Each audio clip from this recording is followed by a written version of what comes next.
Welcome to the She Wins podcast. I'm your host, Heather Sumlin, and today I have Austen Williams with me.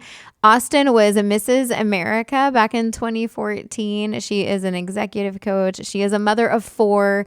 She is absolutely dynamic and one of my all-time favorite people. So let's chat. Yeah, Austen, thank you so much for joining me. I'm excited to catch up. It's been a while. it's been too long, and I'm glad to be here to catch up after all. Okay, so since it's been a minute for me and my audience wants to learn a little bit about you, can you give us a little backstory on who Austen is? Sure. So, my name is Austen Williams. I have competed in pageants, but I always tell people that pageantry is something cool that I did once upon a time.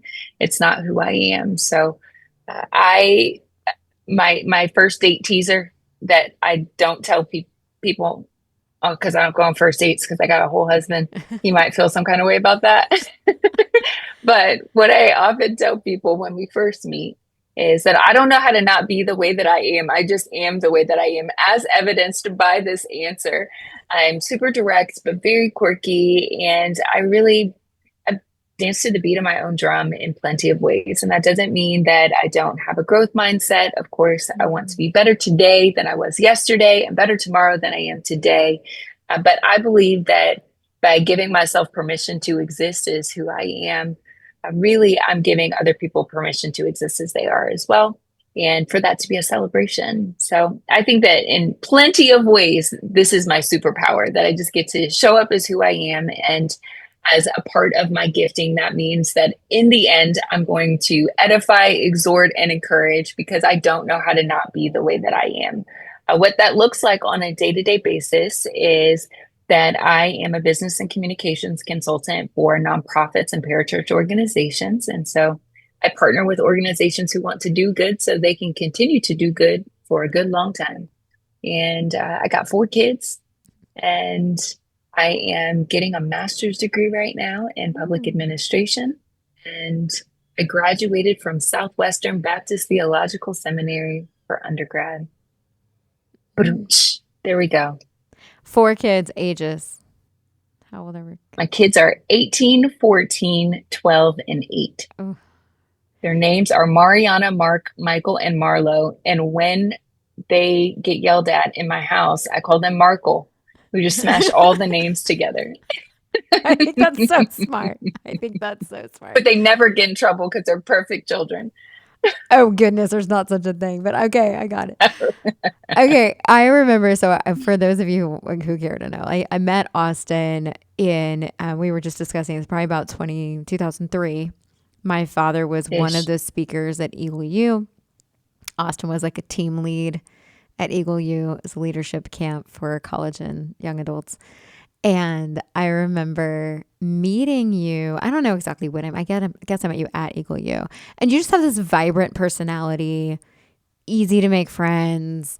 And then I remember you competed at Miss Texas America. So I got to see you a little bit more then. And then went on, got married, competed at Mrs. America and won, which is pretty Mhm. cool. And then went on to be all of the other things in life that you get to do, have the children and have the businesses and have the fun, right? So throughout everything that you've done in your life, is there a defining moment, like a time when you feel like, wow, I'm so glad that happened because it taught me so much? I was just talking to one of my good friends about this maybe a day or two ago. My relationship with rejection is rooted in the fact that I began professionally modeling and acting when I was 3. And I Mm. had my first professional rejection when I was 4. And I remember this vividly today at 40. I was competing at the time in an international modeling and talent competition where you get scouted to have representation in larger markets. And this was my first time preparing to do this. And by do this, I mean move to a larger market to work full time as a model and actress. And I won no awards and I got no callbacks. And I remember winning no awards and getting no callbacks at the award ceremony. Very fiery little Austen understood that the Pixie Award was the award that all children get and that was not a real award. And I was contestant number one because my maiden name is Brown. So, of the 900 people who were competing at this competition, I was the very first one in every phase of competition. And I took off my number one and I threw it on the table and I said, I'm coming back, Mom, and I'm going to win. And she was very displeased with me because I was being very honorary in that moment. But at the same time, she understood that my desire was to succeed. And so, even as young as 4, I had this thing inside of me that told me to keep going. And to this day, I just am willing to be rejected in order to do the things that I feel called to do. And I just don't stop. And at the end of the day, I might not show up and be the most prepared or win in that moment, but it's very likely that I'm going to outwork everyone else. And because I'm willing to do that, even if I don't win at that moment, I'm going to win eventually. And so I say, even when I lose, I win, because no matter what, I end up winning something. Yeah. So what is your definition of winning? If you could define it, what would that look like? My definition of winning is for sure just walking away, feeling like I showed up full. I gave everything I could. I learned something and I have an opportunity to do better next time. If I do all of those things, I feel like in the end, I won. I did what I was supposed to do and I did all that I could do. And when I have another opportunity, I can do better. And if I can do that, then I feel like I'm kind of unstoppable. So what's it, okay? What's it like? You mentioned you have 4 kids. So what's it like raising 4 children in today's day and age? It's really difficult. I called my mom and I said, Mom, I'm upset with you. And she said, Oh my goodness, why? What did I do? And I said, You were just out here raising me and acting like everything is fine. And it is not fine. And she laughed at me. She said, No, parenting is really difficult. And ultimately, I have had to learn that my children are not me and they have permission to figure out who they are and to try hard and to fail and to figure out what success looks like for them without having to be me or live like I do or choose the choices that I chose. I'm not in control of them. They are in control of them. And it's my job to help steward them into becoming contributing members of society.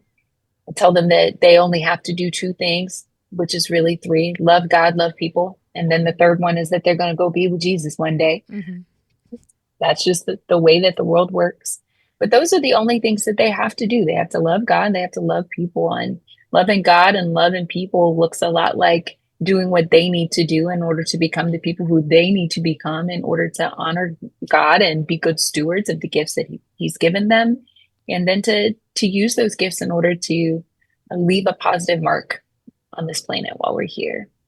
And, you know, I can tell them that, but at the end of the day, my hope is that the truth will be in them, that I will have not just told them what it looks like to love God, but that I showed them what it looks like to love God, and that they would choose God, and not because I wanted them to, or not because church told them to, but because they had a real relationship and it was worth it to them. If you could go back in time and think about a piece of advice that you've either been given or even that you've given that you think has made a tremendous impact either on yourself or others, what would it be? A huge piece of advice that I was given was from my high school basketball coach. She was this little tiny lady, but she had this huge voice and she would be yelling at us on the sidelines. And we would be on the court running up and down in the middle of the game. And all of a sudden, you hear her go, Austin, you got the win. And that just really has stuck with me over these years. To this day, I sometimes hear her voice in my head telling me that I got to want it. And it keeps me driven. And I tell people that they get to choose. You get to choose what you want, but once you choose your choice, you have to want it and you have to be willing to do the work, to put one foot in front of the other, to persist, to not give up, and to keep going after the things that you say that you want, because the things that you want aren't going to show up on a magical platter. They might, but if they do, they won't be as great as they could be if you're willing to put a little chutzpah behind it. So you got to want it. You got to want it, and you got to put one foot in front of the other, and you got to try and learn and fail and try again. So what's the hardest thing you think you've been through?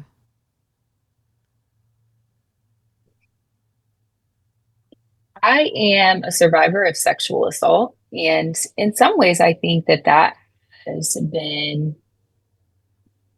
a key factor in my becoming the woman that I am today. But even before that, I had experienced a lot of hardship in my life. I know some people, like, they live their whole lives and they don't really, they're like, oh, I haven't really experienced any trauma. That was not my experience. So I was raised in a, a family. My parents were married and divorced twice. My dad struggled with addiction.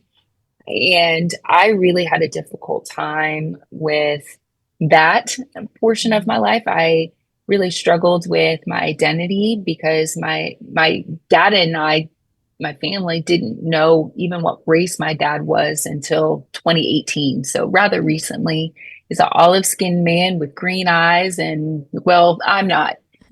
Now on this side of it, I'm going, oh, I look like my mom. But 10-year-old me was like, I don't understand why I look like this. I don't understand who I am. And I Mm-hmm. really had a difficult time navigating a world where, on the one hand, I'm super successful. I booked my first national commercial when I was 7 and made more in one day when I was 7 than I did salary, my first big girl job, like Mm. my first adult job. And I went to exceptional schools that are nationally ranked. And by all accounts, I was very successful by the world standards, but everything else was always kind of a disaster in some regards for me. And it wasn't until adulthood, it wasn't really until I came to faith and began following Jesus that I had a clear understanding of who I was, why I was here, why I had experienced the things that I had experienced, and why that mattered. And most importantly, why at the end of the day, all of those bad things that happened could be used for good and to affect change and to transform communities. And thankfully, that hardship, I started with this answer about sexual assault. These hardships, and that one in particular, has literally taken me around the globe. I have had opportunities to fight human trafficking Mm. in 30 states here in the US. I've traveled to South Africa and Colombia and Kenya, and all because bad things happened. And I believe that God uses terrible things in order to do something good. So when I think about hardship, I also recognize that hardship is opportunity. We can let those bad things define us, but in the end, who we become is our choice. It's our choice in how we respond to those hardships. And there are plenty of ways that we could buckle, we could fold, we can become small. But I believe that God made all of us big. He made us big. And if we choose to walk in the fullness of who we were made to be, then we get to carry ourselves with dignity and wholeness. And we get to use those things that the enemy intended for evil and turn them around and use them for good. So you mentioned about human trafficking, and we see a lot of that exposed on the news right now. That it's such a huge challenge that we're facing in the United States and around the world. So, what are things that people don't understand that they need to be able to understand in order to help put an end to this situation? The thing about human trafficking that I think a lot of people don't understand is that it's quite sensationalized, right? So we go, oh my God, these terrible things are happening. People are being trafficked. They're going to Mm-hmm. snatch your kids off the street. And very seldomly is that the reality of human trafficking. Human trafficking doesn't discriminate. people who are very affluent can be impacted by human trafficking, and people who are from historically marginalized communities can be trafficked. Either way, the thing that is important to recognize is that you have to have conversations with your children about Mm-hmm. human trafficking. The average age of entry for human trafficking is 11 to 13. Most people don't recognize that. And it's not because of what's happening on the internet, it's because of conversations that are had. It's because pimps and Johns are not dumb, they're Mm-hmm. smart. And so we have to be smarter. And so, I think it comes down to having open, honest conversations that are age appropriate, of course. So even when my children were little, we were having conversations about how mommy helps the slaves be free and how it's important for them to recognize that no matter what a person who is not in our family says, there's nothing that anyone can do to harm us. Why would I share even a message like that? Well, because one of the methods of trafficking that is quite common these days, they're called Romeo pimps. They will start relationships with teen girls, for example, and the girls will think that they love this guy. And over time, the guy will say, oh, well, if you love me, you should do this. Well, if you love me, you should do that. And if they begin to resist, they'll go, well, if you don't do this, then I'll hurt your family. Mm-hmm. I'll steal your sister, and then she'll have it even worse than you do, and those types of things. But if you have conversations about what love is supposed to look like, what dignity is supposed to look like, what confidence is supposed to look like, then those red flags can go, oh, this is not love, Mm-hmm. right? And not only that, it also sets them up for their future as well.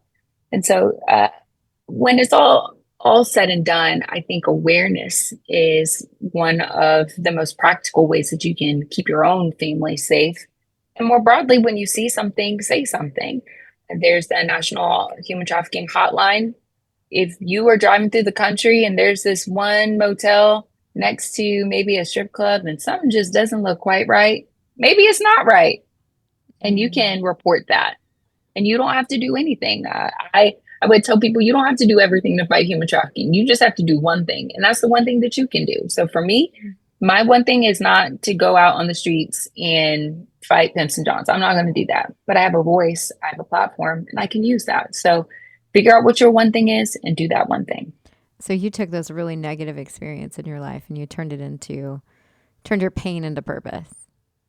Absolutely. People would often ask, Austen, why is human trafficking your platform? Because it was my Mm-hmm. platform as Mrs. America, and I was able to travel Mm-hmm. the country and then later the world fighting human trafficking as a part of my platform. And one of the first questions would often be, especially back then, because human trafficking was not as frequently talked about at that time, why are you doing this? And I would tell people about my experience with sexual abuse. And I really came to understand that when I consider my own experience and how difficult it was, how painful it was, and then I learned that survivors of trafficking are abused 25 to 30 times a day. Well, this isn't a competition, but that's terrible and much worse than my experience. And then when I think about my own children, I want to fight for these people who maybe don't have anyone else fighting for them. And I want to be their voice because I have had this experience, because I know what it's like to be violated, and because I think people are worth standing up for. If you could go back in time at any point in your life, is there anything you want to change? Not that you would change it, but would it be kind of cool to make a Oh, world? there are a lot of things I would change. I know some people they're like, "Oh, it made me who I am today." But honestly, if I could go back and not make mistakes, I would for sure do that. If I had to do it all over again, I think I would have stayed in undergrad at the College of Charleston. I booked, after I competed at Miss Teen USA, I booked a TV show in Los Angeles. So I went to my freshman year of undergrad at the College of Charleston. Then I moved to LA to pursue this TV show. And I lived in LA and was very successful there, worked full time as a model and actor, did some singing and dancing as well. And then when I moved to Texas after those 3 years, I finished my undergraduate degree. But if I had to do it all over again, I think I would have stayed in undergrad. I think it would have been good for me to heal. I was still in the throes of recovering from my abuse at that time. And while my life could look dynamically different than it does today, I think that there are some ways that I could have been healthier. And I do think that matters. Does God use it? Has He used it? Is my life good? Absolutely. But if I could choose a choice and maybe give it another go, I would give it another go. So you wouldn't have chased the dream, you would have finished your education. I think I would have still chased the dream. I think I would have given myself an opportunity to finish my education, to heal, and then to chase my dream. Yeah. Because a great deal of my time in Los Angeles, I was struggling with PTSD because I had just been abused. So I was not healthy when I was there. So here I am, 18, 19, living across the country because my family's in Charleston, South Carolina, and I'm in Los Angeles, California. I don't have a strong support system. And I am just here modeling and acting, not feeling fulfilled in an industry. This is pre-Me Too movement. So things are happening. And the Lord protected me in plenty of ways. I had enough dignity to know what I did not want and know what I was not willing to do. And I was standing on those boundaries. But also, that was hard. It was hard. And so I think that I stayed at the College of Charleston and been healthier and gone to therapy and met real Jesus, finished my education, had even more experience under my belt, then moved to Los Angeles, I think my experience there would have been different. I think I would have lasted longer in LA. Potentially, I could even still be in the entertainment industry. Am I sad that I am not in the entertainment industry? No, I'm not sad about that. I love my life. I love the work that I get to do. I love that I get to build communities and be a voice for marginalized communities. But I do think that I would have been a healthier person had I waited. What led you to Texas? Funny story. I literally felt like I was supposed to move to Texas while driving down the street, stuck in traffic, trying to get home from judging a pageant. I called my mom. This is like, there's still CDs. There's no, like, you have control of the radio in the car. You're just in the car. And if the radio goes out, then it's just silent. And your cell phone can't do anything except for call your mom. And so I was in the car in silence because the radio went out. And I just felt like I was supposed to move to Texas. So I called my mom on the phone. I said, "Hey, Mom, I know that I'm supposed to be in LA because that's what we have invested in for my career. However, I'm not going back to LA. I'm moving to Texas." And she said, "I'm sorry, what?" And I said, "I'm not going back to LA. I'm moving to Texas." She said, "Do you know anyone in Texas?" I said, "I don't think so." She said, "Do you have a job in Texas?" I said, "No, I don't."